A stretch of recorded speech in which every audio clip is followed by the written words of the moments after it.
Bitin ba kayo? Sabi nga, don't bore us, get to the chorus. Kaya nga, eto na ang keyboardista versus gitarista. Jazz and Rain, let's play the final round.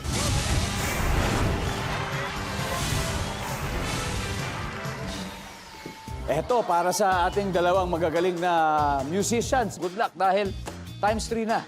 Medyo dikit ang laban natin, guys. And 4 answers ang hinahanap natin. Anong karaniwang dahilan ng pagkasira ng cellphone? Jazz. Basag. Nabasag. Nasaan ba yan? Basag! Oh, wala. Okay.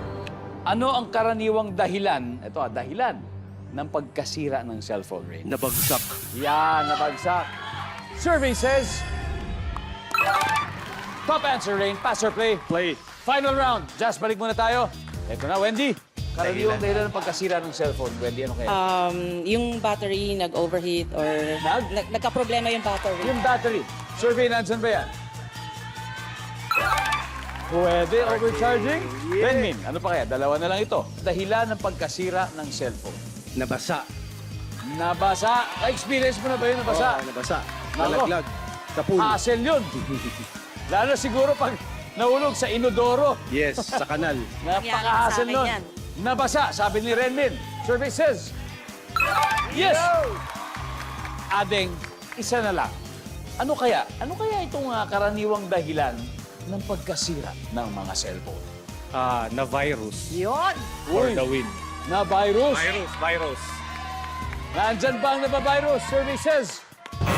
Wala. Rain. Dahilan ng pagkasira ng cellphone. Nasira yung screen. Nasira yung screen. Survey says... Wala. Okay. Wendy, mahalaga to. Pag hindi natin nakakuha ito, kung makakastil sila, Wendy, ano kaya ang karaniwang dahilan ng pagkasira ng cellphone? Yung nasira yung LCD. Nasira yung LCD, ganun din, same, screen. Anyway, naabutan din, it's time to steal. Final round to. Jazz, anong karaniwang dahilan ng pagkasira ng cellphone kaya? Nasira yung LCD, nagka-line. Nasira yung LCD, Jet, Naupuan. naupuan. Naupuan. Tally, ano pa kaya?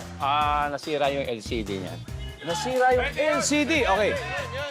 Dex, ulitin ko Anong karaniwang dahilan ng pagkasira ng cellphone? Meron mga sinabi sila, pero baka may sarili ka. LCD, yung isa naupuan na pisa, ano kaya sa'yo, Dex? 3 seconds. Naupuan. Survey says...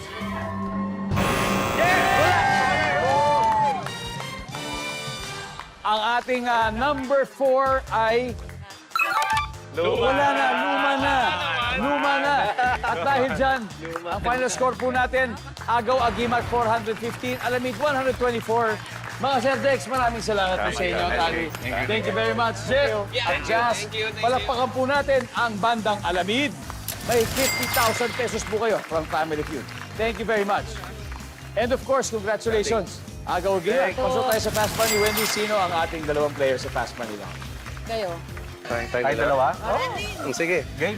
Renmin and Adeng. Adeng. Okay, Adeng and Renmin. Ako, sila po. Sabi nga sa concert, abot nila ang matataas na tono. But of course, makuha kaya nila ang high score of 200 points sa Fast Money Round. Magkakalaman na sa pagbabalik ng Family Feud.